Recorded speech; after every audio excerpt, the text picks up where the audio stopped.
So thank you all for coming. I'm really honored to be here. This is a wonderful facility. It's a model for how we need to provide health care in the future. And that's really what I want to talk about today. As a physical therapist and a researcher, I just want to share with you what I hope every person with Parkinson's gets to experience in the future in their lives in terms of a new paradigm for healthcare, a new paradigm for rehab.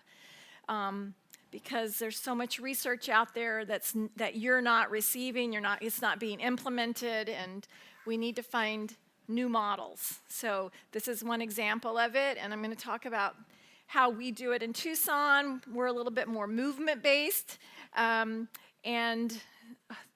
what these programs bring to healthcare. So thank you for being here. And Lynn, thank you for that introduction. I thought for sure you were going to say something, I don't see where you went to, but about OU, my Oklahoma ties, but nobody's yet said anything about those Sooners. But, so, you have handouts, and I just want you to know that really what I'm going to be talking about is this idea of there's a need for new paradigms for people. And so this model, it's a framework, Power for Life. I'm going to talk about what are the essentials that the research is telling us that every person needs in their life in order to slow disease progression. Because anymore, we know you can get stronger and more flexible and improve your balance, but there's enough research out there that says you can also improve your brain health. You can also create plasticity or brain change in your brain that may slow the disease progression.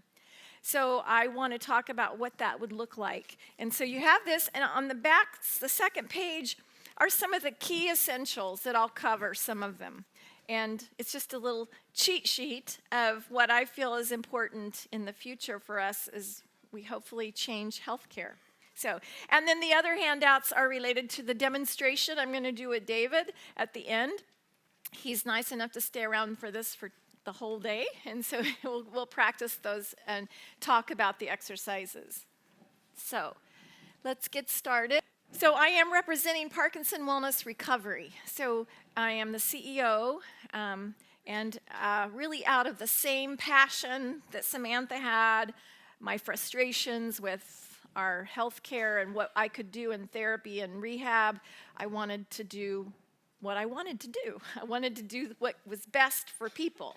And so we've built a gym for people with Parkinson's and a nonprofit around that vision. So that's what I'm doing, and I did create the LSVT Big exercise program as part of my postdoc at the University of Arizona. And really, while that is a very good program, I immediately knew once I started doing that, it was not enough. It's a great place to start for some people, but one approach in your life is not enough. You need a whole package, right, of programs. Going to therapy one time in your life is enough, no matter what they do. So that's what we'll be talking about, what I've tried to put together in terms of a more comprehensive program. So this is available for some of the therapists for CEUs, so we have objectives in terms of I am going to talk about the compelling data on research on exercise in Parkinson's. We're going to talk about how do you actually exercise to optimize your brain health and brain change. What are the key physiological tools you can use to do that? And what's special about Parkinson-specific skill training? Can you just do any exercise, or should you really focus on Parkinson's? And that'll be more toward the end, and we'll demonstrate that. So, Parkinson Wellness Recovery, or PWR, or POWER, if you want to, that's what I like to call it, is our vision is we want everybody with Parkinson's to have access to exercise as medicine.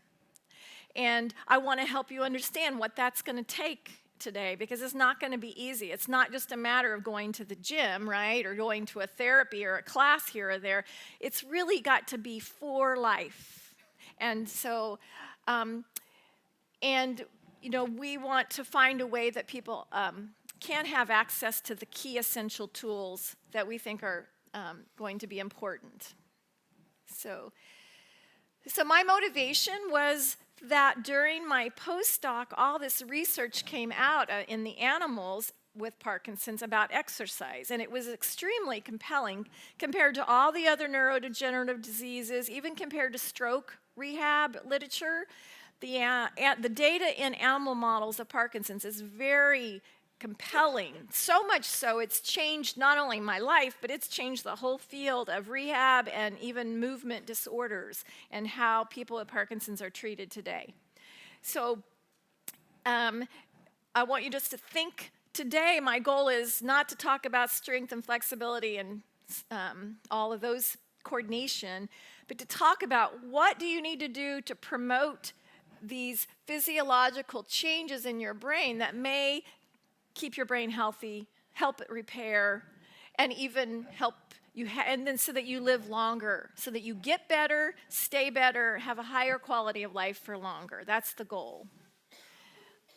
So this word neuroplasticity wasn't even around when I went to physical therapy school, but even when I started working on my PhD, that was really the beginning of what's called the decade of the brain. And it was now going on for 20 years in terms of looking at, it's been a really priority in NIH to look at what is it that changes the brain? How do we promote neuroplasticity? And exercise is one of the ways that you can do that. And before this research, people with Parkinson's were told not to exercise, not to do anything challenging. Really keep it simple. And if you went to therapy, they would be very gentle with you and they would say, well, here's an easy way to get out of the chair. Let me show it to you. And you would get strategies, which are good to some degree, but that's not exercise. That's not going to change your brain. That's going to just be a way to maybe get a job done, right? But it's not going to really be working on the physiology of your system. And so then about the time I went in, after I had a PhD, I started a postdoc, and I was handed the projects. It was a motor control lab, and they said, here, Becky, go do these research projects with Parkinson's. And so I started trying to understand why people move slow and small. We recorded muscle activation. We had people do a lot of different movements to try to understand what's the cause of these small, slow movements. What's the most difficult things people do? And in that process, I learned a lot about Parkinson's. And I wanted to create a therapy to help people move big and fast. Once I sort of did the research, it was like, well, I love being a clinician. Let's come up with a therapy treatment for that. And that's how LSVT Big evolved. And as soon as we did that randomized clinical trial, and I was already looking at how to make it even better, right? How could we take this big, fast concept of training into function, into your everyday life? And it's not enough by itself. You need a lot of other components to help you live your best as long as you can. So I wanted to do more comprehensive. And that's where I got the idea. So I just want to tell you, I'll summarize some of the animal research, why it was so exciting. Because even today, it's now been around for so long. It's being replicated. It still is amazing what they continue to find. But the bottom line is, they were able to show in animals, because they can carefully titrate how, one, the disease severity. They could get animals who, right before they get Parkinson's or right after they have Parkinson's, they can start exercising them. Or they can wait longer until they're more in an early phase of Parkinson's, like people are when you go see your neurologist and you were diagnosed. So they have symptoms on one side of the body and some balance issues or rigidity. And they could even wait until the late phase of Parkinson's, until they knew the animals had no more dopamine in their brains, and they would exercise them. So they had a whole series of experiments doing different types of exercise. And I'll just summarize what they found. We have a paper where we published a summary because it was so exciting to me that I wanted everybody share it with everybody. So a colleague and I wrote it up, and it's a great article for doctors who don't often read this kind of research, or for anyone. It's a great story. So what they found, like what are those physiological changes in the brain that happen when these animals exercise that help them move better? The animals had behavioral recovery. One is they found out if you could start early enough that you could actually protect the dopamine neurons and keep them alive longer so they continued to produce dopamine, even sometimes greater amounts of dopamine. So, but you have to start early. So in humans, that would be like starting those 5 years before you were diagnosed or more, knowing ahead of time. In the animals that were more like typical of a person with Parkinson's, an individual with Parkinson's, they showed that there was a lot of things that happened. The dopamine circuits themselves were working better. So even if the animals could not make more dopamine, they certainly were able to figure out how to take the damaged circuits and make them more efficient and work better. And one of the things that they did was, the brain's very smart, if you're trying to move your arm bigger and faster, and you're trying really hard and you're engaged, the brain's going to try to send blood supply and nutrients and dopamine and neurotransmitters to that part of the brain to help you do that. So that's what they were able to measure in animals, which is not a measurable, you can't do that yet in humans.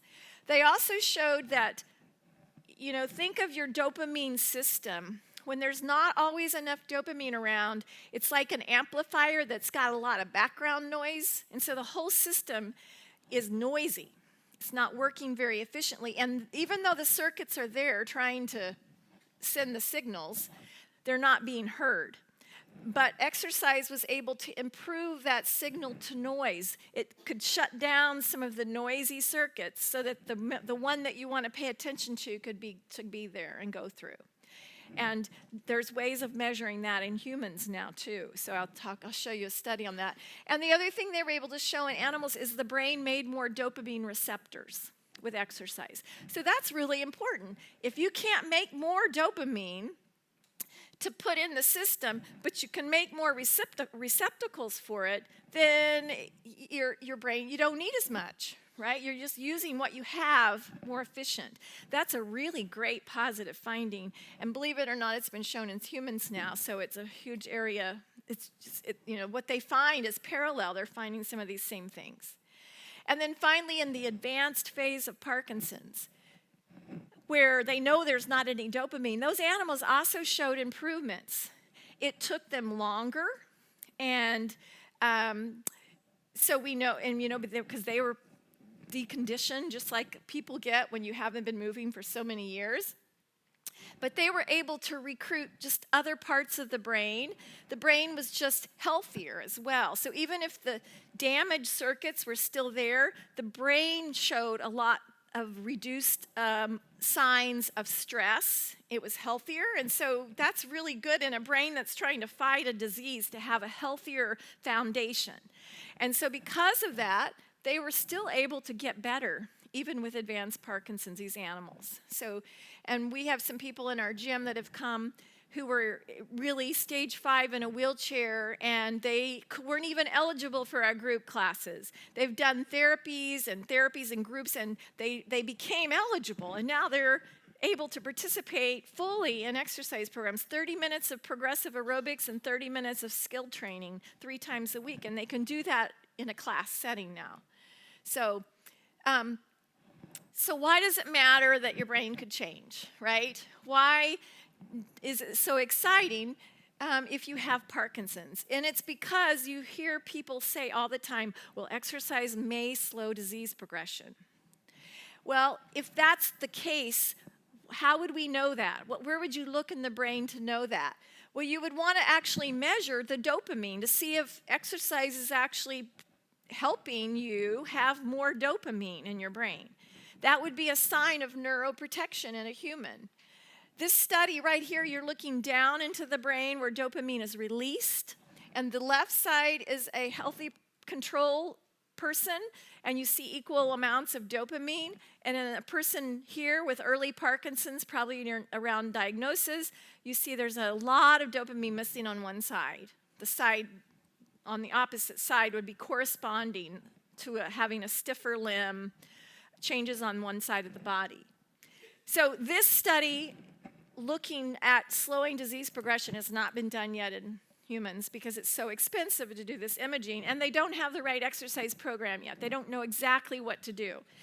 But there are some studies being done on aerobics, trying to start building up the data. There's a study in in dance, tango, that was designed to look at this question, and so they're preliminary studies that are building the momentum to get in order in a couple of years or 3 years to maybe look at this. But they're going to have to get people really early for that study, maybe even people before they're on medications. But what is possible is to actually look for brain changes in somebody a different way. So if you've had Parkinson's for a while, wouldn't it be neat if you could actually look into your brain and see the dopamine circuits and how well they're functioning? This is one way to do it. It's a resting state imaging study where they're looking at specific regions of the brain they know are involved in dopamine, and you can see that the ones that are blue, those are underactivated compared to control people. Or their red group are just places in the dopamine system that are overactive. And so what you would want is to see if exercise could normalize this kind of circuitry, these over and underactivated regions. They know that medication can help, and they know that deep brain stimulation can help. So the obvious question would be, can exercise do it too? And so there's people beginning to look at this kind of imaging because it's more affordable. It's also has more potential to actually get positive results faster. So as a therapist, what does that mean? What are the implications to exercise for people with Parkinson's? Well, I immediately wanted to start early with everybody, right? The earlier is the better. Intensity matters. These animal studies started to look at this question of intensity. How many days a week? How many hours? How many repetitions of what? And this idea was published that you have to work harder than your self-selected effort. So whatever you think is hard isn't hard enough. It needs to be harder than that. So that's why you need a coach and you need feedback as someone helping you monitor. And it's not your fault. It's actually Parkinson's fault, because Parkinson's, one of the symptoms has to do with body awareness and self-monitoring. Self-monitoring is a very high executive function, high cognitive skill. And it's that part of cognition is impaired in Parkinson's, as well as your body awareness. And so you do need a coach. To think that you can do this alone is really difficult, because you don't know about, are you doing it with good quality? Are you practicing with the right skills? Is it intense enough? And so, but we know intensity is really crucial. And it's going to look different in different people. Some people may need to do vigorous, intermittent bouts of intensity, like a couple of minutes on and then recover and do it again. They need to build their conditioning. Other people can do longer bouts. So it really is up. That's where, again, you need somebody to help you establish, where are you now? Where can we get you? And then let's keep you there and maybe go a little more. But you will be amazed at what even you can do with your conditioning and fitness, right? But you also need specificity. It's not enough to just be fit aerobically, cardio-wise. You need to be fit with your skills. If you need to work on hand function, we got to find a way to work on it. If you need to work on your voice or your eyes or your back, we need to work on skills that underlie your movement problems. And I'm going to talk more about it. This is what use it or lose it is. So if you have trouble getting out of a chair, then we need to make sure you're practicing the skills that are necessary to get out of a chair. And I can tell you everybody with Parkinson's at some point is going to have difficulty with that, because I know that bradykinesia affects your ability to weight shift. And if you can't weight shift, you can't get out of a chair. So we need to understand how Parkinson's affects your skills and then train those skills. And then continuous exercise. We can't just see you and say, bye, go do it. Well, and never. You need to have someone that is your coach for life.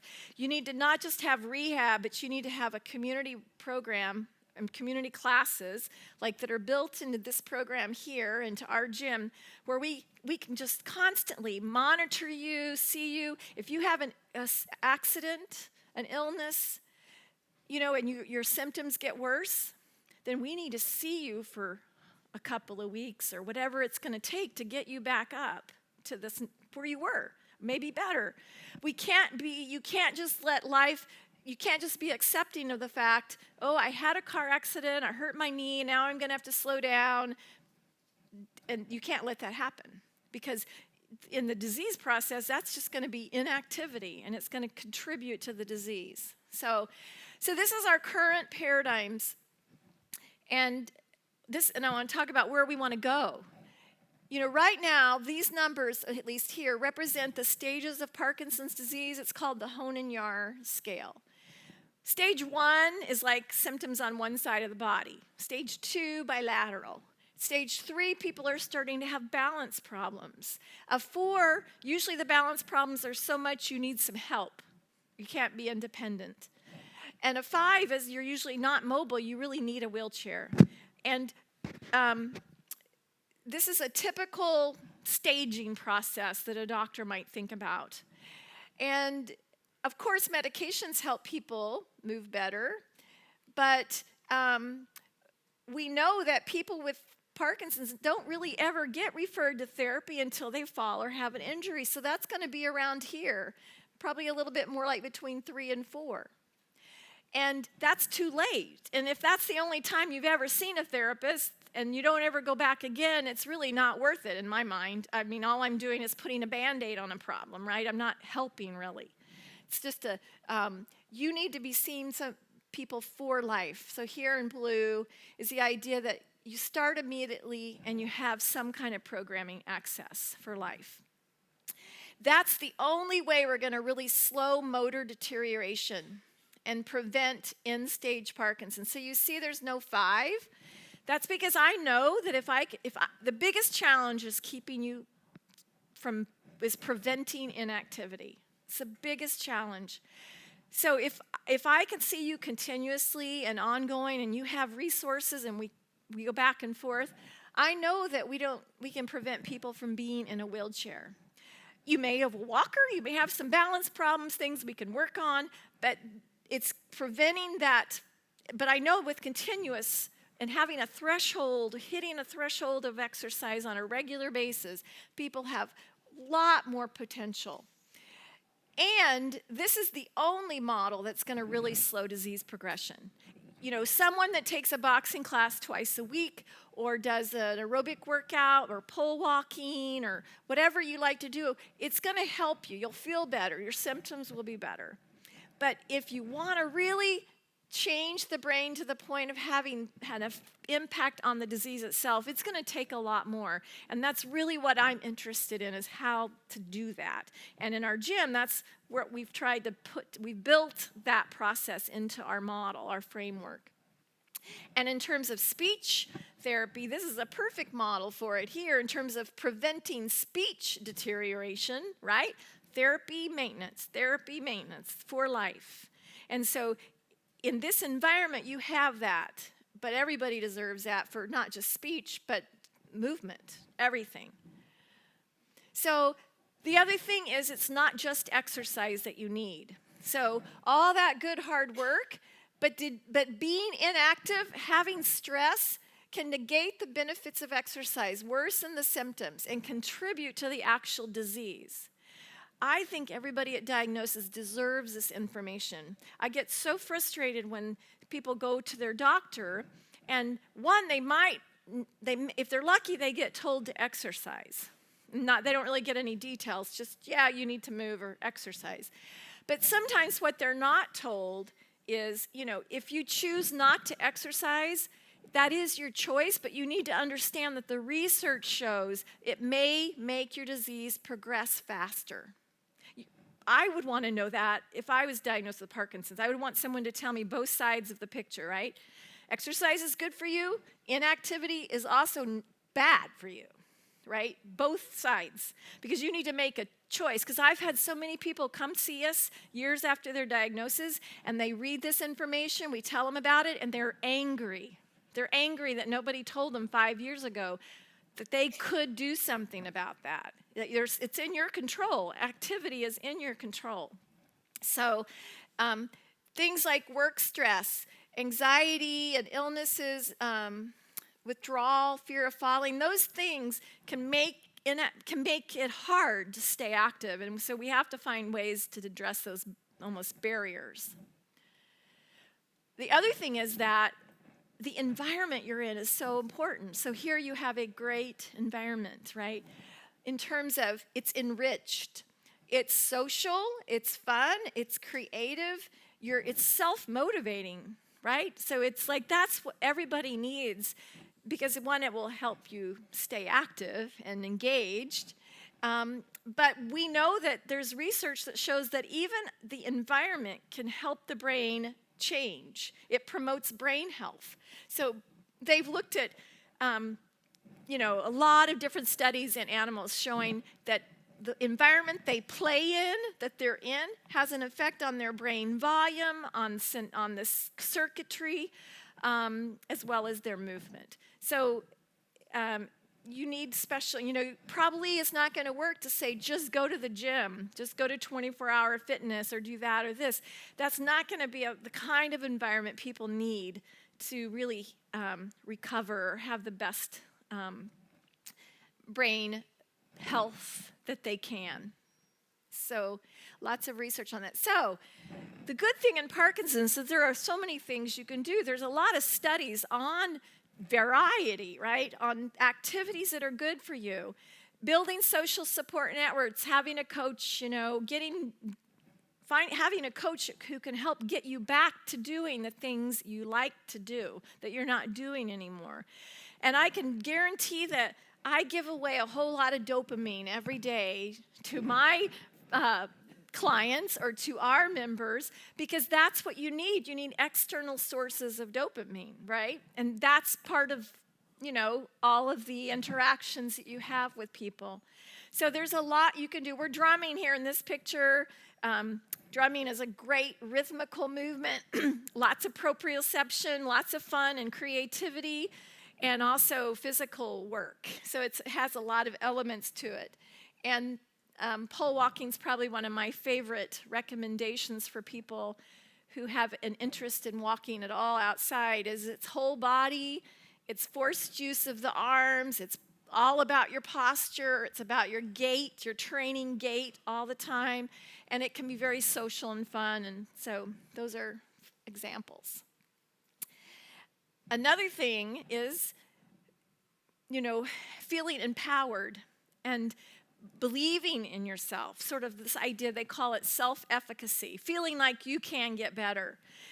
This study came out in 2014 in Nature Neuroscience, and it's unbelievable, because they were measuring the placebo effect in different people with different types of diseases or not. And they showed that people with Parkinson's, of all the people they looked at in the study, have the highest placebo effect than anybody else. The placebo effect is a dopaminergic. It's driven by the dopamine system, that reward-based feedback. So think of when you feel good, it's probably because you're releasing a little bit of dopamine. So if you believe in yourself and that you can get better and you're surrounded by those kinds of positive thoughts, then you do better. And then outcomes, and it just is a positive cycle.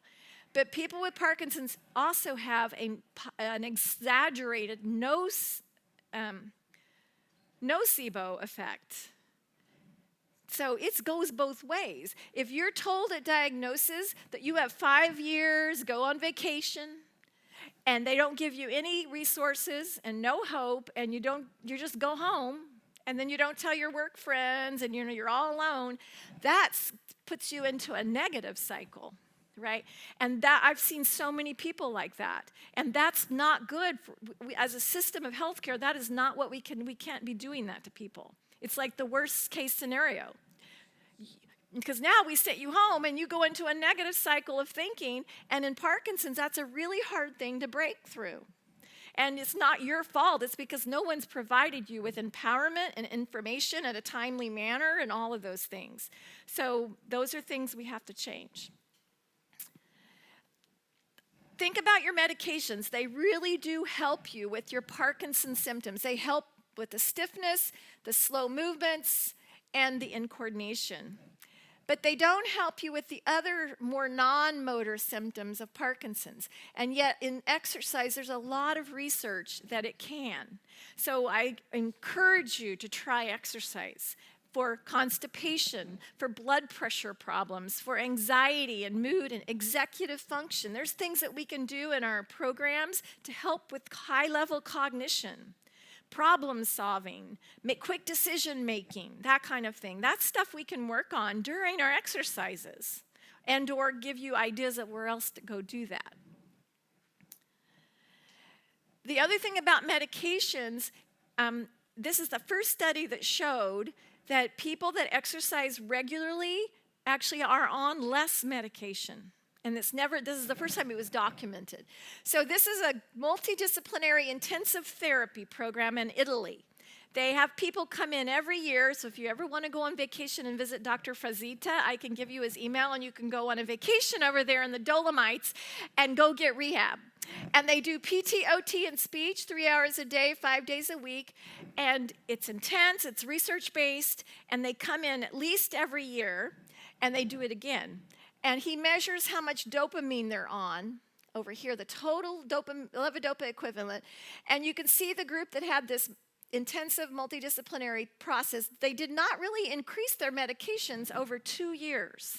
This was early Parkinson's. These people were early PD and they did this. This is the group that did not get any intensive therapy at all. They just went back to their house and he measured them. So they're on more dopamine. So now, the only way this happens is if you came to see us at the gym and we did an intensive with you, if the doctor would see you afterwards, he would be able to say, wow, you're moving so well. Maybe I don't need to give you so much medication. Maybe I take a little away and you won't be so dyskinetic. Or maybe I don't increase it because you certainly are moving well. I don't need to give you more. So it requires your doctors to actually see you after intensive therapy. So we need to encourage that as therapists to say, work with the doctors and say, sure, I'd love to see those clients. We're going to work with them. We're going to get them better. And those that are dyskinetic, we're going to send them back to you because maybe they don't need to be on so much medication.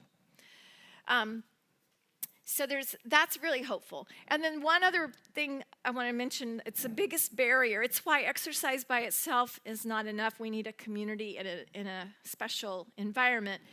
Is if you ask people with Parkinson's, what's one of the hardest, most challenging part of living with Parkinson's, they'll say stigma. The majority will report stigma, not mobility. So as a therapist, I'm like disappointed, like, oh, darn, they don't really care about mobility. But the only way they're going to work on mobility is if we address the stigma. If people won't come to the gym, there's nothing I can do to help them, right? So we have to find a way to make these positive environments like this where people want to come. They don't feel awkward. In fact, we want you to feel like yourself. We want you to be in a place where you feel like you can be who you are. And that's what people say at the gym, and I'm sure that people feel it here. It's an environment that encourages that, allows that to happen. So we're in Tucson, and we're implementing rehab and fitness and a wellness all together. much like here, we have an added speech. So that was one of the things we're adding now. We're integrating insurance into our model, and we're going to add speech. And we're going to have speech groups just like you all have. We're going to do Speak Out. We're going to have that added to our process. We share offices now, so we haven't quite figured that out, where it's going to all go, but it'll happen. So that was the idea, is we wanted to put this whole framework together. So we wanted people to start at diagnosis. We're going to be their coach for life. We don't discharge people we just keep saying, we're going to see you, and we're going to set an appointment, we're going to check on you. We want to optimize medications. So just so you know, we have a wellness series we offer every month now, and the handouts for it on our website that you can access. So we have nutrition and how to optimize your medications. I gave a talk on that, like how to talk to your doctor about it, what to look for. It's really critical you understand and question those medications, so there's information about that. And we want to be a team. And then we're going to focus next on what you do. Like, what are the exercises that are essential? And how do you get the most out of your exercise program? And then the other piece is like here. You need to understand how to deal with stress and inactivity and sleep and all these other things that you can learn about through your wellness sorts of series. Or we're trying to find resources for people in our community, too, to deal with sleep, like acupuncture, right? Or massage, or other kinds of areas that they can go check out for resources. And we're collecting data at the gym. So every 6 months, we have data. We've got data on people for 3 to 4 years now. This is our first 1-year data that we're publishing, should be submitted by December. We have 2 papers, but now we can start to look year after year. And we're adding more therapy. We started with mostly groups, and now we're adding more and more of the integrated therapy and fitness together to see how that, we got to get you better and keep you better. So we need both components. So what are the practice essentials? What is it that are the most, from the exercise research perspective, that you can do? Well, these are the 2 things where there's the most evidence for in terms of exercise. Progressive aerobic training, because that's this idea of an intensity that's beyond self-selected, and it can be on a bike, pole walking, treadmill. It can just be movement-based, but you've got to do cardiovascular. You've got to improve your conditioning, challenge yourself. And that's what's going to challenge your brain to be more healthy and protected. It is amazing what aerobic exercise can do for the environment of your brain. And that alone can help your brain work better. So people that have Alzheimer's that do aerobic exercise, their cognition improves probably not because the circuitry involved in cognition is changing, but because the cells are more healthy, right? You're getting rid of oxidative stress and inflammation, and you're adding these neurotrophic factors. So the cells, it's like drinking Gatorade, right? The cells need this substance. So aerobics provides that kind of environment for the brain. And brain health alone can help your brain work better.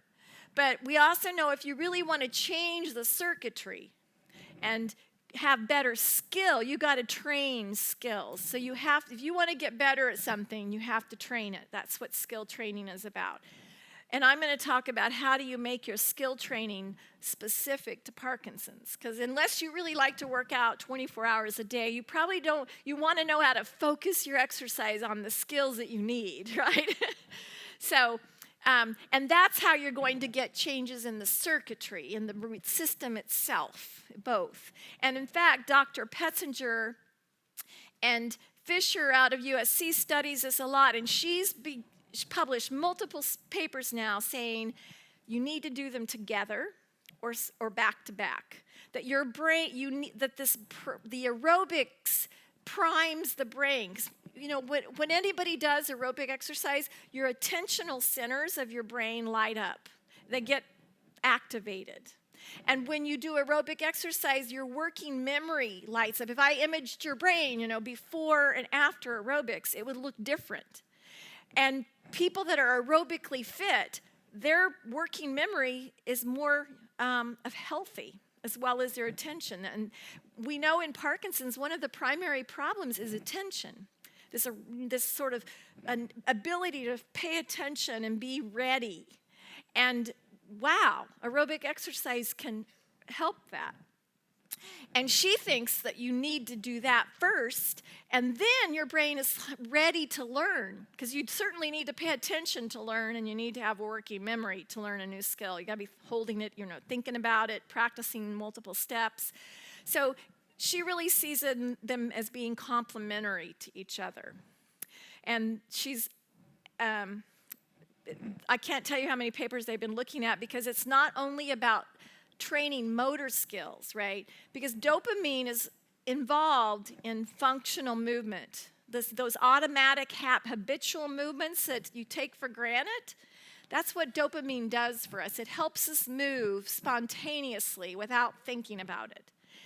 But dopamine also promotes high-level problem solving, so that not only can you move in your home environment, but can you negotiate a complex environment and make decisions and move your body through really difficult or everyday types of things. So you need to practice your cognitive and motor skills. And that's why that's the optimal way to practice, is to drive both. And we'll talk about how that can look. So there's a ton of research on exercise. This is written by a group of movement disorders physicians. And I love it because, they wrote it, and I like to give this to our clients to take to their doctor, because their doctors often don't know about this research. So but look at this list of things that aerobic exercise could help with. Everything on there would be great if it happened, right? So again, I'd suggest that's where you want to start. If you already aren't doing aerobics, finding a way to do that. And so this idea that you need to be not just moving with a lot of physical effort, but you need to be engaged with your brain cognitively, and you need to be paying attention, and you need to be doing something that's emotionally salient. That means it's something you're actually interested in, or if it's boring or you hate it, then you shouldn't do it, because your brain's going to turn off. It's going to kind of be like doing it out of just for the sake of doing it. And if you're not engaged in something, your brain is not going to be forced to change or adapt. So that's why novel exercise is sometimes good, or exercise that's like changes and it's unpredictable, or just something fun that you really like dancing or whatever that is. So this is the how you practice, and these are essential, and there's a lot of research on them. And believe it or not, like I said, 10 and 15 years ago, nobody would have thought that that's how we have to approach Parkinson's exercise, because nobody thought we should be challenging people this much. This environment of both, you have to pay attention and you need to be cognitively engaged. That means that sometimes I might have you, first you're moving, right? You're rocking, you're weight shifting. And then all at once I'm like, okay, now I want you to step. So that's great, but now I want you to step. Now go back and rock. Or I might change the timing of it with a metronome, or I might give you something to hit or to toss in the air, so that you're constantly shifting your attention. You're constantly having to plan and switch, kind of go, no go, think about something, change your mind about it, catch up. Those are the kinds of things you have to be doing in an exercise program. Sometimes it just happens, like dance, right? That's kind of what dance is about. You're constantly having to learn one skill, and then now I'm going to have to step and turn. And then I do that, and there's some other thing you're learning. So that's why boxing and dance do work so well for Parkinson's, because they're working your brain just about as much as they're working you physically. And we have to find a way to do that with function. Because I'll tell you that function's the number one problem underlying people's movements. You can box all you want, but if it doesn't change what you do at home, it's not going to help you in the long run. You're going to have problems getting out of the car to go to your boxing class, right? We have to help you with those skills that you need to just do everyday movement. And so I'm going to show you what those skills are, because they can be done in boxing and dance. It's probably they can be emphasized in tango or in tai chi or other things. But you need to start with these skills. So Fisher and Petzinger at USC, they have been doing research on this combination of aerobics and skill training, and they're pursuing it now even further. And they have begun to show changes in the brain of people with Parkinson's that participate in these kinds of studies. And the ones on the left here are people with early Parkinson's, and they showed, and these folks were on a treadmill 3 times a week for about 8 weeks, and they had to get their heart rates high and walk with great quality. So they were getting constant feedback about their posture, their arm swing, their heel strike, their stride length, everything about symmetry. And as soon as they would get better, they'd change the speed, or they'd slow it or speed it, or they'd give them another thing to think about. Or they started having them walk sideways on the treadmill.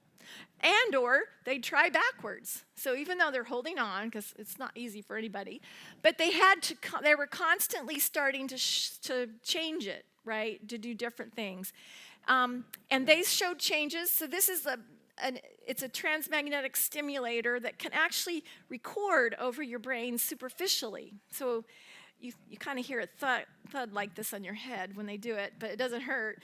But they could measure over this region of the brain that's hyper-excitable, and they showed, so the system, in terms of the dopamine circuits, it's one of those places that are overactive. But after this treadmill program, that region of the brain normalized. So that just suggests that there was some kind of shifting balance in the dopamine circuits. So that would be some evidence for a neuro repair or restoration.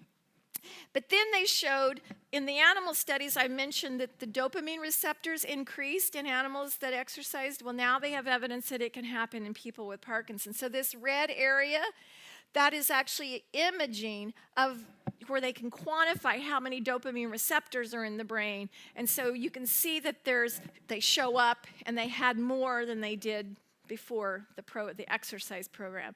So that's a very pilot study with only 6 people, and so they've gotten, funding to do it more. But it's the first time that that's been shown, and it's a pretty strong finding because they have the same data in animals, so it's parallel what they've shown before. And then finally, this other study, which was this Italian group who did intensive rehab training, they wanted to see if the brain would be healthier in people that went through that process. And it's the first time that intensive functional training, and they looked for a neurotrophic factor. They did like a blood draw, and it indicates that there was an upregulation of BDNF, which is, it's one of these Gatorades for the brain, but dopamine neurons, it's specific to dopamine neurons. And so it's a good thing that there's more of it, because people with Parkinson's don't have as much as the other population. So it's a very positive brain health factor that's been upregulated with this exercise. It's promising. And then this is my favorite example of the potential people have, and it's actually why I have so much passion for working with Parkinson's, because I believe this is what we have to train. So this study is by Dr. Jay Alberts out of Cleveland Clinic, and it was one of his very initial studies. He's now replicated it, and another version's been published, this 2016 one. But he had people come in on medication, and just simply he imaged their brain. It's a functional MRI. And so while they're laying there, they had to squeeze this device with their fingers, and they saw a sine wave, and they had to match the force of their fingers to the sine wave. So this is a direct measurement of bradykinesia, or this problem moving big and fast, forceful. Because bradykinesia is caused by you don't have good acceleration and deceleration. So, this is the opposite of bradykinesia, big and fast. And your fingers have the same problems. They've got to recruit force and turn off the force, on and off with this task. So it gives them a direct way to measure the dopamine system. It's correlated with dopamine. So people that take their medications and do this task, they recruit, this red part of the brain shows you what part of the brain they're recruiting to do the task. Well, so when you have dopamine in your system, you're recruiting from the dopamine circuits, because this is part of the striatum. This represents where the dopamine circuits would be, is there in the middle of the brain. If you come in the next day off medication and do the very same task, you can see that the people are able to do the task, but they're recruiting other parts of the brain to help. So the brain's, again, trying to solve the problem, and and it knows it's supposed to do this, but because there's not as much dopamine in the system, it's starting to recruit other places. And then he had them come in on the third day with no medication.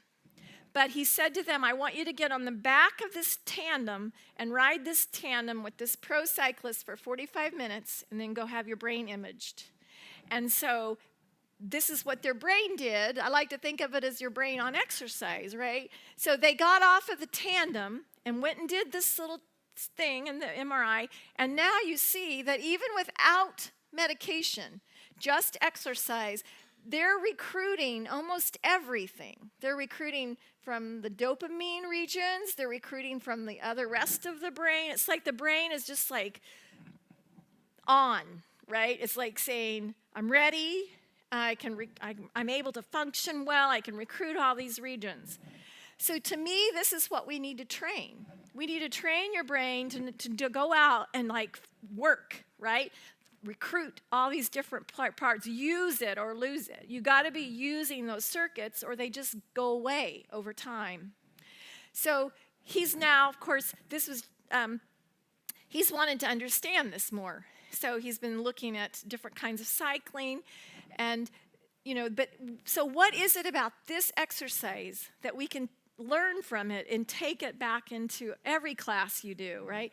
So think of being on a tandem. What's different about that? What is your brain having? What problems is your brain having to solve while you're in the tandem? So one, you have to balance on the seat, probably a pretty small seat, and you've never done it before, so your attention is probably really high because there's so much to think about. You've got to keep your feet on the pedal, you got to hold on, and you've got to relax because those pedals are going around so fast. You don't want your feet to fly up. You don't want, to fall off the seat because you're stiff. You got to learn how to let go of that tension. And then you have to keep up with you're focused on the pace. If your legs are stiff, you got to learn how to let it go. So plus, it's fun. You have this person that's a professional on the front who's probably, telling you what to do and coaching you through it. And so those are the how to exercise pieces, right? That's what we need every exercise program to have in it, are those elements of attention, cognition, effort. And so that's to me what that research tells us. So now I'm just going to, for a few minutes, talk about the Parkinson specific part of what you're learning.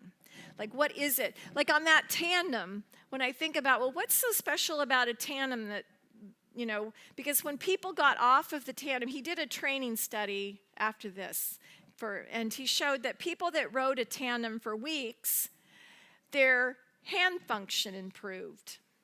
You don't, right? It's why? Yeah, they weren't riding. They weren't doing anything on the bike, holding on.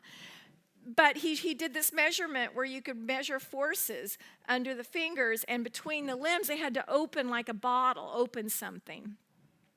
And people got better at it. So that tells you there's been some general change in the brain that allows it that whatever the legs were doing, right? Because the legs were working on timing, this coordination of efficient. So one leg couldn't be slower than the other. They had to improve their timing. But think about this.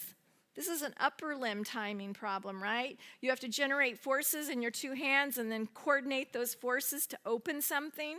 So whatever it is they learned in their legs, it transferred to improvement in their arms. So that tells you there's some general changes happening in the brain. It's not, because that was not a trained activity. So again, what are some skills that we can focus in on that we know Parkinson's need? We know that they need to work on timing. Not just timing of the two legs, but timing of what your arms are doing and your body. So when you go to move, there's a lot of timing going on between segments, right? A lot of coordination. And the more segments you put together, when you start to link things together, the more timing is critical to those pieces. So I feel like there's 4 skills that we all need, everybody needs. Even, I think this is a good exercise program for just about anybody.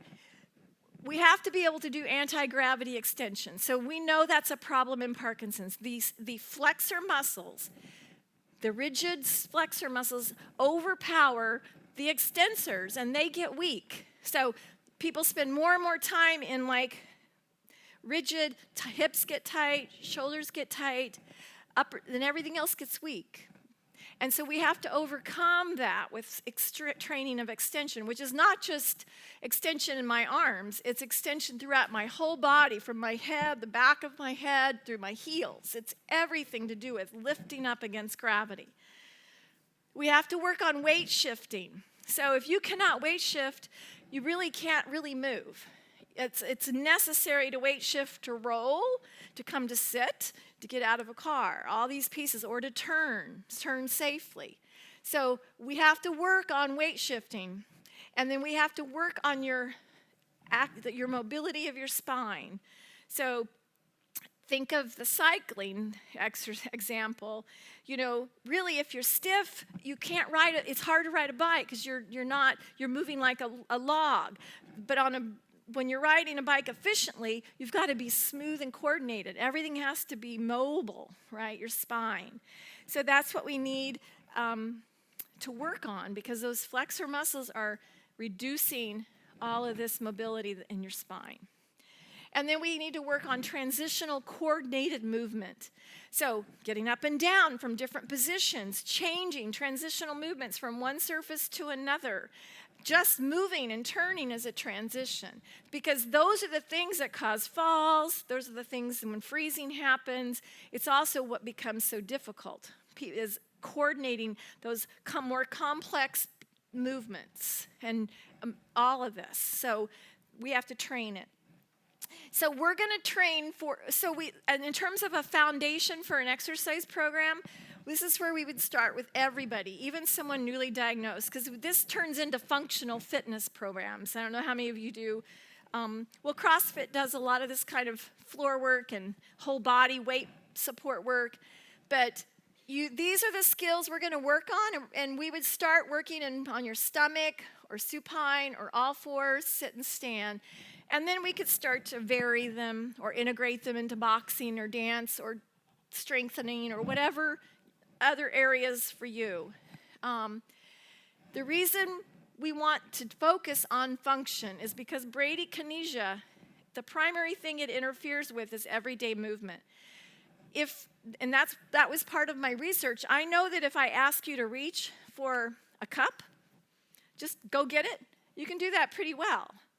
But it's when it's spontaneous, and I'm like, now I want you to go, walk over, pick up the cup, and then turn and stop, right? Now it's integrated into a complex everyday movement, and then it becomes a problem because you have to think of every single step, and if you don't, it comes out small and not right, and so we have to train those everyday movements.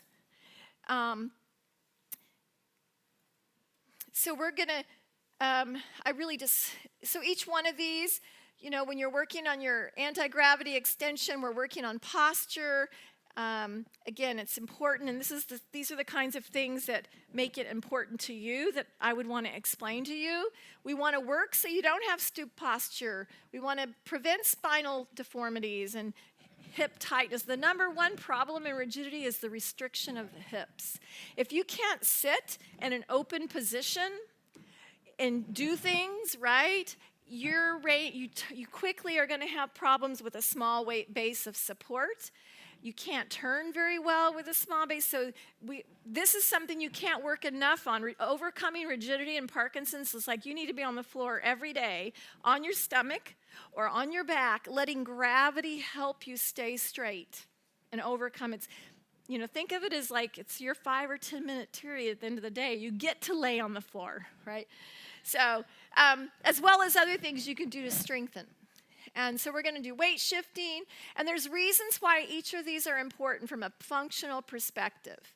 And we're going to have David do it big and fast. He's going to come up and practice with me in just a second. We're going to do it, and we're going to go big and fast because this is great for moving. You have the range of motion, but to target bradykinesia, you want to accelerate almost like a shot put, right? You want to release it and go out and come back. And the hardest movements that a person with Parkinson's can make are the biggest ones because it doesn't take as much cortical activation of your muscles to just I can do this pretty fast. Most people with Parkinson's can take small movements pretty fast. But what's really hard is for them to go big and fast. So there's evidence on big. The goal is to take these exercises and integrate them into your treadmill program, pole walking, sports, dance, Tai Chi or Qigong. And I'll be doing them with David to sort of show you how you can also challenge yourself or work on different symptoms. Okay, so I'll have him come up. We're going to do just the standing ones. So we'll start with these. We're going to do each of them about 6 times, and then I'm going to have him go through and do one of each to show how you can make it a little more challenging to coordination. Okay, great. And you're back. He's here twice, so now he can teach me. So we're going to start with the power up for extension. And I'm going to have you just start here with a nice base of support. We're going to, just like you're pushing something away from you, push it away and set your hips down a little more back on your heels. So your toes almost come up. And then inhale and open your hands. Then exhale and push it away. Shh. And inhale. And exhale. Shh. And open those fingers. Good. Okay, so that's sort of preparing him to feel it and think about it. And then we would do it with more vigor. So we'll do a couple like that, or a few. And as soon as he gets good quality and effort, I'd want to change it a little bit. So right now, here we go. We'll do 3 or 4. So come down, push it away. Down, inhale. And push and flick your fingers open. And inhale. And exhale. Can you breathe out like that with a sh sound? Ready? Shh. And inhale. Good. Okay, so now just hold that position a second. Looks great. Close your eyes. Just hold it. Take some deep breaths. Feel your body, how you're standing with a wide base. Open your hands, pull them back, keep them wide, and then open your eyes. Good. So there's a lot to be said for mental mindfulness, right? Feeling your movements, because without your vision, you have to pay more attention internally to what your body's doing. So that's why yoga is so good for Parkinson's, one of those reasons, right? So we would want to integrate that into a program. So now we'll do a rocking motion. So we'll go rock to your left and reach, and first just reach and hold it and feel the stretch. Good. So now with the wall there, see if you can touch the wall and kind of lift up, open your other arm, open, and then land. And really come here and land. Then go to the other side, up, and then lift and land. Good, so I want you to focus on rock and come all the way here and rock. Okay, here we go, ready? 1, and then count with me together. 2, good, look at your hand together. 3, flick it open. 4, 2 more together. 5 and 6, good. So then I'll keep going through because I want to be able to show you all of them. But we'll do a twist, so a little wider with your feet. Yep, so we don't hit the wall. And we're going to cross your body and just do it and look to your hands. Now see if you can go any further. Can you let your leg twist, right? So he's going to have to pivot that foot, right? Stay powered up, and then open up in the middle. Now let's try the other side. Clap that hand. Try to twist a little further. Let that, and stay up and looking. And ideally, we might have a target to look at or words to say. We could incorporate some speech. You can do things with the wall like that. So you have things that people have to be engaged in with their voice or their eyes. And then we'll do a step. So we're going to step forward. So I'll step with this leg, your left. So step forward. And hold it, feel that leg land. Now push back and put it down with that same effort. Other side, up and here, good. Okay, so right leg out, right forward and center. Left forward and center. Now say that with me. Right forward, center, sorry. Now right forward and center, good. Okay, so we would want him to instruct and be able to tell himself what to do and build more of that into it. And that could even become harder. I could add different words or more words. But now we're going to sync them together, okay? We'll do one at a time. So ideally, we would do each of those, 8 or 10, 20 times, depending on his energy. And then once he knows those, well, I want to challenge him more. So now we're just going to do one of each. This is a flow. It's a lot of coordination. And if he's not challenged, if he's keeping up with me, then I know I'm not doing it hard enough, okay? Because I want him to try to catch up with me. So here we go. And at first I'll call it out and then I'll have him help me. So here we go. Ready? Down, power up. Rock left, center, right, center, open, twist, open, twist, open. Now we're going to step forward, go out, and step forward, other side, and back. Good. Okay, so now let's try that, okay? We could have a metronome at like about the same thing what you had, I think, last time, 45 or so. Okay, so I might change my instructions a bit or model differently. Okay, so get ready. So push out, power up. Now we're going to rock and center and rock. And look at your hands, center, open, twist, open, twist, open. Now get ready to step forward, other leg. Forward. Good. Now, when you can, call it out. So down, power up. Get ready, rock. Get ready, rock. Get ready, open, twist, open, twist, open, and then get ready to step. Go, go. Good. One more time. So get ready, down, power up. Get ready. Rock, nice and loud. Open, twist, open. Open, get ready, step, and step. Good, nice. So I'd want to keep giving him feedback. Thank you for the metronome. And probably I would add something new to it after a few reps, like, because he was getting it, I'd have him speak louder, maybe say more of a sentence, add something different to keep it, or just change the speed, right?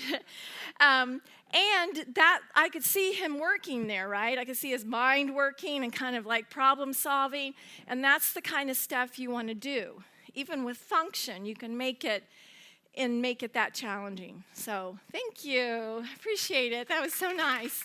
So that is my story, standing by it. I really want new paradigms for people with Parkinson's. And I think we're looking to work with places like this and find ways to change the healthcare process. And for our gym and our organization, this framework, this Power for Life framework, I don't really care what people call it. That's what we call it. I just think those are essential components that we've been able to put together into a framework. And we're doing it at the gym. We're documenting it. We're training therapists and fitness professionals in many of the elements. As you know, I can't wait till we can have more advanced courses on all the other things to do with non-motor and things that are part of it. But we really want to take it globally and form a consortium, and that's what we're working on now, is slowly trying to build that group of people and that we need to change how the system is doing right now. We're integrating therapy into our model so we can actually show it can happen the way we want it to happen with insurance. So every time you see a doctor, I go see a therapist. If this person is going to optimize your meds, we should be optimizing your program, right? Every time. And maybe that's going to require some intense work, but then you're going to go back out to the community and just do better, because if you want to get as much out of your community programs as possible. So you need to that's one reason how your coach and your therapist can help you, is to work on the problem areas so you practice with better quality out in the community. And we will be back to Dallas soon. One of our faculty, Jennifer, is going to do a therapist training and certification at Health South. So you know that we often have people come in and be our model volunteers. And we do train instructors to teach group classes. We have 2 different formats. We do the power moves as a group class or as a circuit class. And we have therapists who do the moves in therapy, and many of them also offer group power moves classes as part of where they work at. So the idea is to build a community, because you need both, right? We really need to do both. I just got back from Norway, and their healthcare system just covers both. It doesn't matter. If you go to therapy, the therapist gets to decide, is it group or one-on-one and how much, and it's like ideal. And we have a directory of professionals for you to find, and we have a retreat we do once a year for a week, and we depend upon volunteers. Our power therapists and fitness professionals come and help us, about 12 or 14 of them, and we have 4 hours of exercise a day and education. And we only are doing that because we wanted to find a way for people that have never done Parkinson-specific exercise to experience it, as well as get some education and wellness. So that's why we started it, and it's just grown so much that we're hoping to get CEUs for our volunteers in the future, because they're so immersed in the program, they learn a lot, and they're the kind of people that go out and make a lot of changes in their communities. And then we've started a global petition at the World Parkinson's Congress in September. Proactive therapies for people with Parkinson's or PATH, and if anyone wants to sign the petition, it's just to raise awareness. But we're also, some people that are already doing community programming and coordination around the U.S. and Canada and even internationally are starting to fill out a survey, because we want to get a directory of what are all these people doing across the countries. How do they provide this kind of program, and what's it look like? And so we have a little foundation so we know what's happening everywhere else. So if you want more information, we have a lot of videos on YouTube. We have a Facebook page, and like I said, if you go to our website, you can get a lot of handouts about medications or non-motor or sleep, pelvic floor dysfunction. So we have had a lot of different things on there. Please go take a look. And if you have any questions, just info@powerforlife.org, you can reach us. So thank you very much. I appreciate your time, and this was a fabulous place to come visit. I'm so happy I got to see the new space. Thanks. So we do have time for a few questions for Dr. Farley. Does anybody have any questions they'd like to ask her? Ooh, several. Hold on, and so I'll have you speak into the microphone. This is actually being broadcast live on Facebook, so we want them to hear your question too. I'll try. I'm learning how to speak with intent. I was wondering if you had a directory of therapists here in Dallas that you recommended. Right, so you can go to our directory on the website. It's a power professional directory, and click on it and just type in Texas or Dallas, Texas, and it will come up with names. We got a brand new directory that works really well. It took us a while to find, so even by zip code you could look. If you can't find anybody, you might ask them here. They might have a list of some names, but you can also just call us at the number or email us at info@, and we can maybe pull up a list for you. We'll have a whole lot more in about 3 weeks. So, we did have a question from somebody who was watching the lecture on Facebook. They wanted you to comment on whether this program would be appropriate for someone with PSP and how exercises could be modified for that population. PSP, progressive supranuclear palsy. It's a atypical form of Parkinson's disease. There's some symptoms that look like Parkinson's disease, but it involves other parts of the brain as well. It's much faster progressing. And so, yes, I just want to say even more so because when people have an atypical Parkinsonism, they need even more resources because they got to overcome this fast progressing disease. So aerobics is great for the brain health.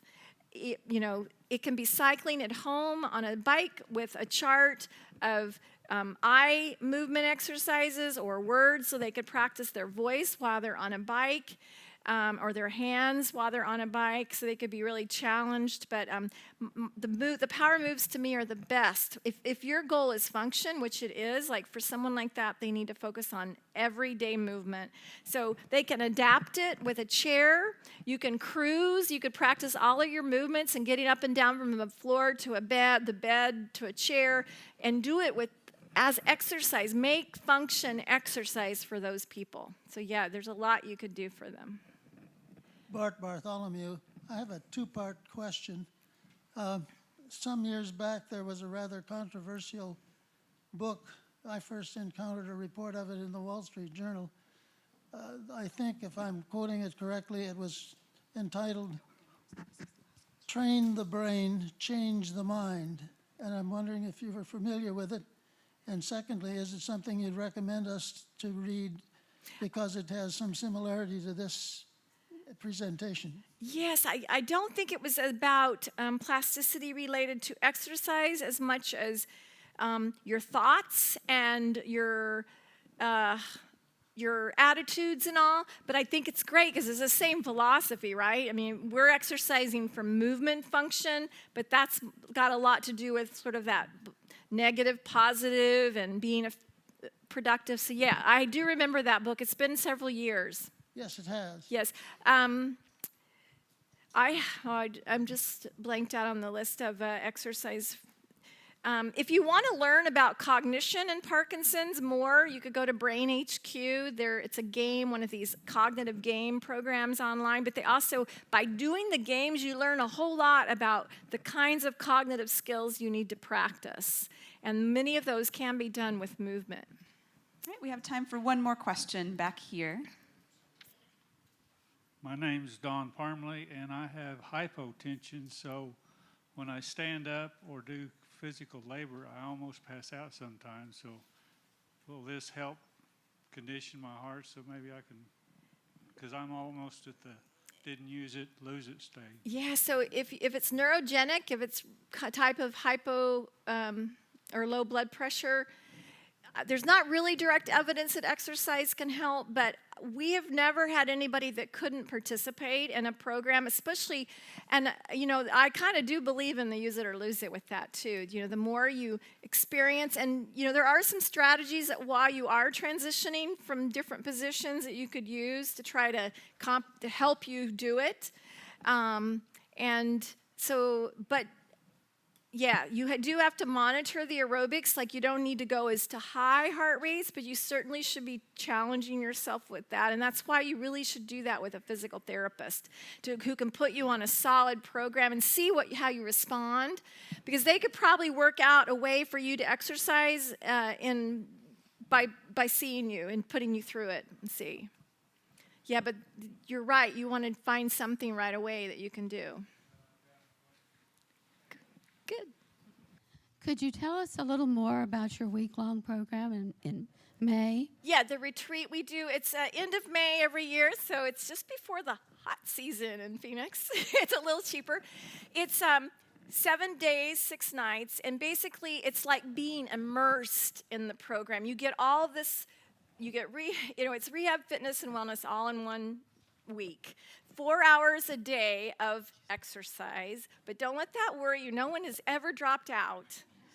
And the rest of the day is education. We bring in key speakers. We talk about nutrition, meditation, sleep, the latest research, that kind of stuff.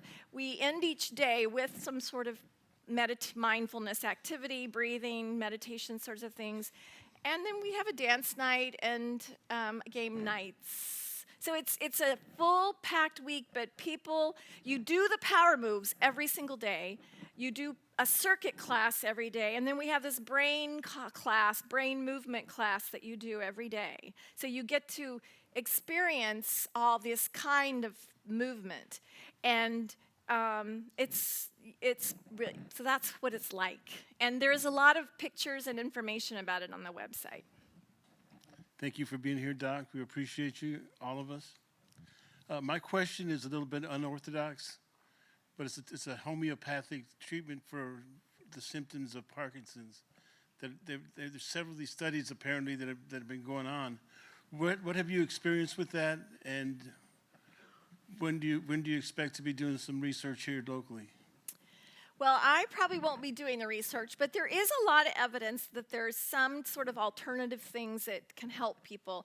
So, typically, I encourage people to try things. Now, I don't know what you're talking about, but, there's... Medical marijuana. Yeah.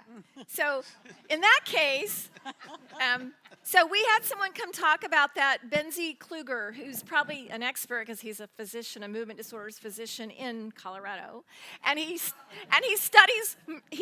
researches that. He's also a very alternative guy who looks at being holistic. But the problem with it is, they're all different and they have different chemicals in them, and so knowing which ones, and they haven't done the research on all those, right? And they even think that for some symptoms you don't want the TC, whatever the active compound is. For others, you do want it. So there's a problem knowing which kind to use and how much and what symptoms you're trying to work on. But in terms of anxiety and sleep and some sort of tremors, those things they're in research and they may be beneficial. So I can't really answer it better than that, but there's a lot of, in fact, a review article on that has been published now. So people are looking closely at that. Yes. We have a neighbor that has Parkinson's that has what's called a TheraBike that he bought on the internet. Mm-hmm. Is that something that's helpful? Yes, so it is a bicycle that you sit on and it does this while you pedal. So the nice thing about it is it's motorized. So it allows you to get good feedback. Your legs are moving rhythmically on it, and it causes, it allows, you have to have a lot of, it relaxes that rigidity. So I've heard that if anything, it helps with people. They get off of it and they feel really loose and relaxed. There is no research on it, and I will tell you that, so Dr. Alberts is a pretty good friend of mine, and they advertised that bike as if it was used in the research study, and it wasn't. So there has been no quantitative research I've ever seen published on it. So their advertisement is not entirely clear. But it is a nice thing. You might want to try a regular stationary bike first to see if you can get the same kind of benefit, because it is expensive.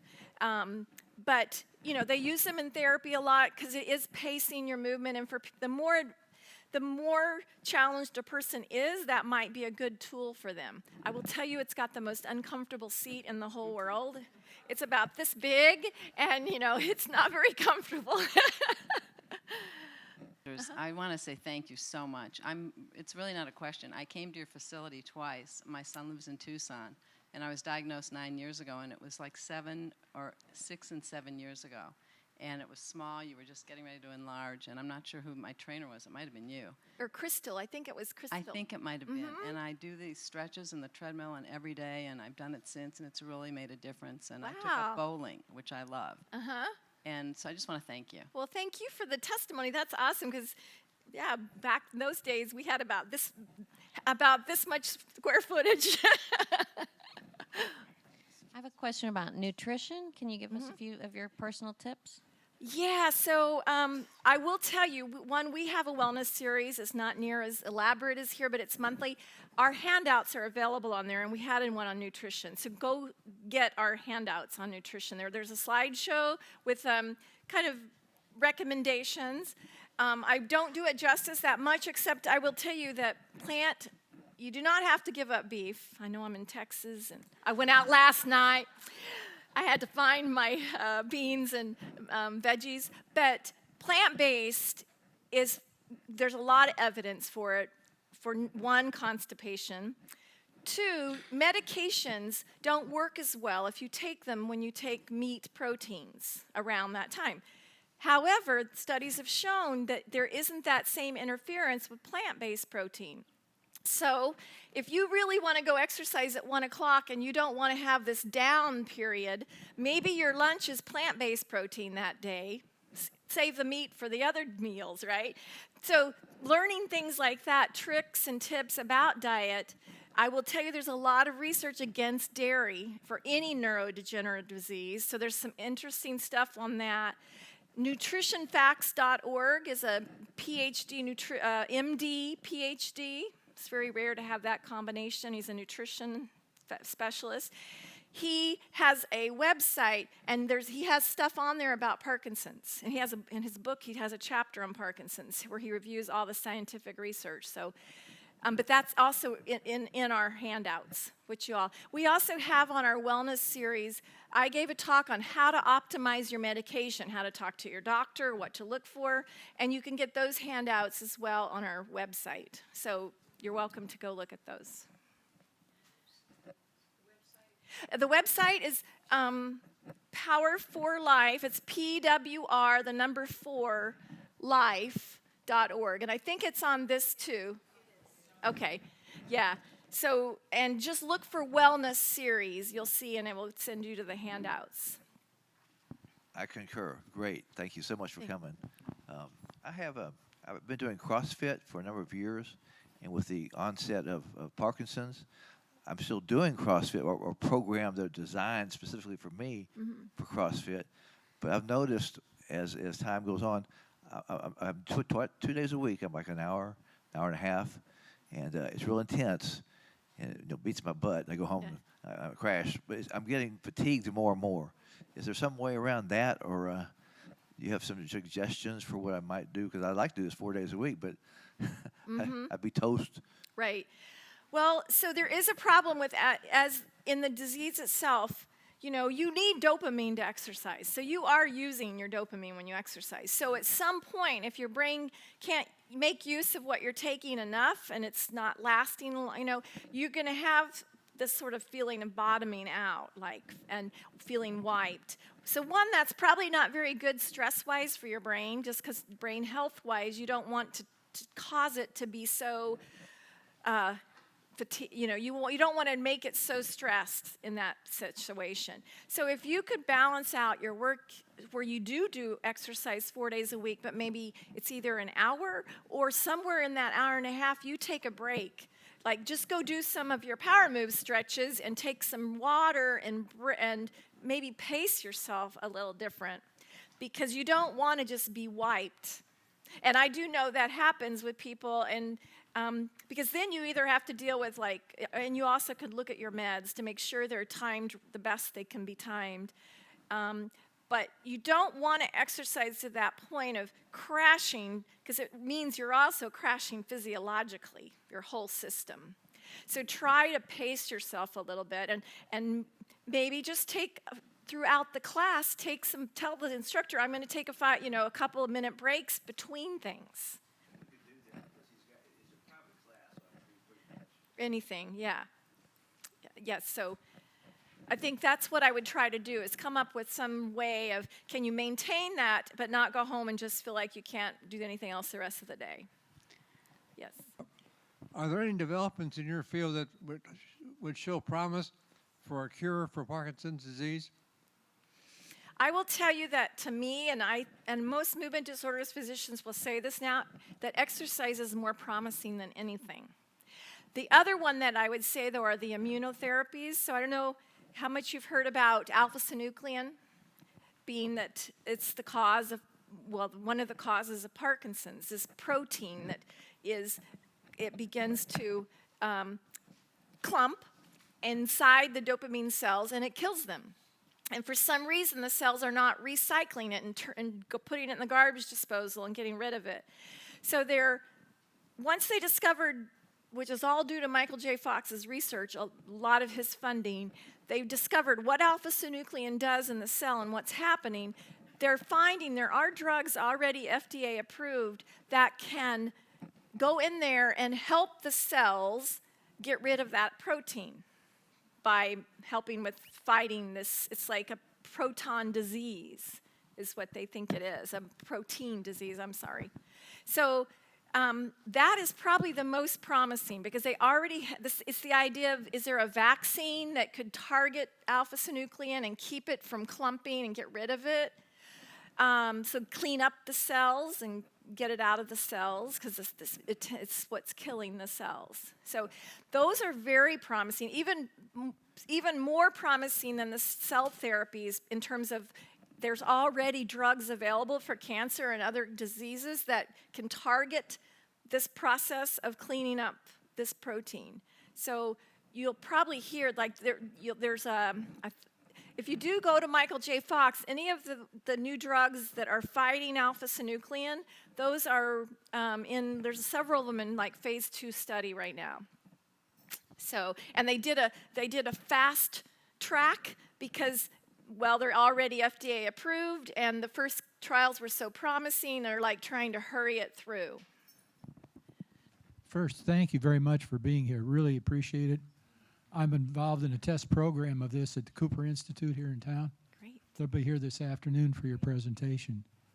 Can you tell me a little bit about, I'm an ex-long-distance runner, really long-distance runner. Because of that, I've atrophied, I guess, certain of my muscles, but I've overdeveloped others. How long does it take to get some of those things to come back so you can do some of the things that you want to do? Well, flexibility is kind of an ongoing thing always, so you'll have to always do it. But I think that part of it is strengthening the opposite muscle groups. And so I would think in 6 to 8 weeks, if you really adhere to sort of even if you did power moves with some light weights, right, and you focused on those muscle groups, that you should feel different in 6 to 8 weeks. And that's where it would be really good to do targeted therapy just on those things. Then you can keep integrating it into your classes and things. So, but don't give up on it. I mean, the rigidity of Parkinson's, if you've always been tight for whatever reason, for differences in different people, that rigidity, it's like you've got to stay on top of it. You've got to be on the floor every day. Let gravity stretch you out and use it, and move against gravity. I would say some of the hardest strengthening exercises are done on the ground. All fours and stomach. That's really hard work. It sounds like, oh, it's on the floor, but it is really hard work. Yeah. Yes, Dr. Farley, this is so good. Thank you for coming. Do you have any research, or is there anything out there concerning stem cell therapy with Parkinson's patients? I would refer you, I want to say in Minneapolis, it's called, so if anyone remembers this, it's kind of called the Global it's a global conference that they do every year. Let me try to get that information to Jennifer, because there is a researcher there from the Netherlands who's come here, and he's really the leading person on all kinds of cell and cell therapies. And so the one thing I would say about cell therapy that's been published recently is that they do believe that some of these cell therapies can be put into the brain. They start to get embedded into the circuits, but over time, they don't. In one case that was presented, it only lasted 10 years because those cells become Parkinson's as well. Because the cause of Parkinson's spreads from neuron to neuron. So if it gets into those new cells, they eventually get Parkinson's. That doesn't mean it's not effective for maybe 10 years or so. But that's one of the battles they have with putting in any kind of cell therapies.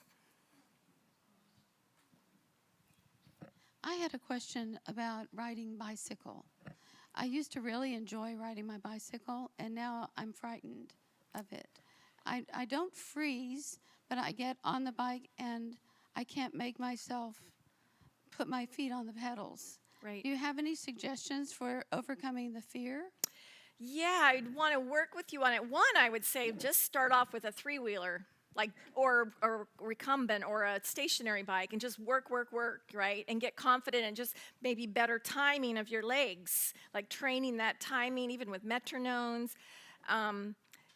But I'd want to say, we have a lot of people that do the three-wheelers that are really high. They can go just as fast. They're comfortable. But you don't have, maybe it would get rid of the fear because you don't have to worry about stopping and getting on and off. And so you might look into those kinds of bikes. But I would say, also you could do stuff on the ground and working on your mobility and balance, where you're training the skills so you feel more confident, like you know how to catch yourself, right? So you might have to work specifically on training that skill of getting your foot down. What happens when you start to fall? You've got to do that. So you need to train that specific thing bothering you the most. And that's why therapy would be so good. They could home in on, okay, let's do this training practice. Can you do any of these exercises in the swimming pool? And wouldn't that help because of the... I think all those 4 we just did in standing, basically you can do in the pool. And I have people that do use them. They use the paddles to add more resistance. You can walk in that pool too, instead of just stepping, you can power walk in different directions. You can even practice kind of catching your balance in the pool and things. So I love the pool. We just don't have one. And yeah, I think all of them would be great. And if you could use a paddleboard, right, you could be working on the ones that are like prone. Okay. So you could use that and be working on all that strength of your extensors. So you don't have a list like that on your website that would be like, you can use these in a swimming pool, or here's some extra ones? No, but that picture that's on the slides with everything, I could probably circle on there for you which ones would work really well. Right. And if you tried doing the power moves with a someone that worked with you, they have handouts. They could give you the ones that would be best too, because we give them handouts of every position, so they could help you figure out what would be best for a pool. Okay, thanks. Yeah. All right, let's give Dr. Farley Thank a round you of all applause. so much. Thank you so much for being here. Appreciate it. Thanks. And just to finish up, I wanted to let you know if this is your first time to the clinic, please stop by the front desk. We'd love to give you a tour, give you some more information about what our organization does. You can sign up for our mailing list to find out about the future lectures. Next month, we have Dr. Hanneke Kalf coming in from the Netherlands. She is a speech-language pathologist who is an expert in swallowing.